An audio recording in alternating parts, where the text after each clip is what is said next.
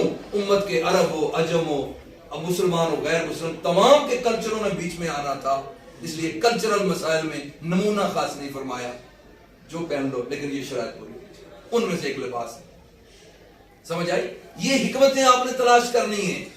میں نے وہاں مار کھائی ہے تو جو چیزیں ہیں جو آج میں جولی خالی کر کے جا رہا ہوں، ٹھیک ہے میرے بیٹے؟ محنت کرنا، شروحات پڑھنا، مطالعہ میں غرق ہونا آپ کو کھول دے گا، آپ کو وہ چیزیں دے گا کہ قلب مومن پہ نزول ہوگا اگر کوئی مشکل آ گئی۔ کتنے اماموں کے واقعات آپ پڑھتے ہو، مشکل آئی، پاس حل نہیں تھا، انہوں نے ذرا مراقبہ کیا، حل آ گیا۔ آپ ایسے بنو جس کے دل پہ حل ہوتے۔ نزل الایمانۃ علی جذر قلوب المؤمنین، وہ جو حدیث ہے، مومن کے دل کی جڑ میں وہ جو ہے وہ دین نازل ہوتا ہے، امانت نازل ہوتی ہے، وہ امانت یہ مسائل۔ فرمایا بنصیحۃ لولاۃ المسلمین، مسلمانوں کے حکمرانوں کے لیے خیر خواہی کرنا، اچھی نصیحت کرنا، ولزوم جماعتہم، اور جو بندہ جماعت کی پابندی کرتا ہے، اس جماعت سے نماز جماعت بھی مراد ہے، اس سے پہلی مراد اہل سنت والجماعت، لزوم جماعتہم مومنین کی، اور وہ اہل سنت والجماعت، اس کی پابندی کرتا ہے۔ اس سے تیسری مراد آج کے دور میں، حدیث کا ترجمہ آج کے دور میں لایا کرو، انفرادی جہاد جائز، کلے ایک تنظیم بنانا، کلاشنکوف پکڑیاں جہاد کرنا جائز۔ بے شمار حدیثوں میں جماعت کا لفظ آیا ہے۔ جماعت سے مطلب مسلمان امہ، گروہ، ملک جہاں اسلامی حکومت ہو وہاں بادشاہ کے حکم سے جہاد ہوتا ہے، انفرادی جہاد منع ہوتا ہے، یاد رکھنا۔ لزوم و جماعتہم کے اندر آتا ہے، فإن دعوتہم تحیط من ورائہ، ایک میں ہے تحیط من وراءہم، اس میں ہے ابن ماجہ میں تحیط من ورائہم۔ ان کے دونوں معنی یہ ہیں کہ مسلمانوں کی دعائیں پورے امت مسلمان کے لیے کافی ہے، وَلِلْمُؤْمِنِينَ يَوْمَ يَقُومُ الْحِسَابُ، پوری امت کے لیے دعا کافی ہے۔ دوسرا معنی اس کا یہ ہے من وراءہم، من وراءہم، جو ان کے ارد گرد رہتا ہے امت کے، اس کے لیے دعا ہے، جو نکل جائے اس کے لیے دعا نہیں۔ اس لیے ہم غیر مسلم مرتد کو سلام نہیں کہتے، کیونکہ وہ دارے سکھا رہے تھے۔ اللہ کے دعا ہے مجھے اور آپ کو حدیث پاک کا شوق عطا کرے۔ مفتی صاحب قبلہ جیسے نایاب لوگ، تصویر اسلاف لوگ، ان کے ساتھ مل کے کچھ موتی حاصل کرنے کی جدوجہد اور توفیق عطا فرمائے۔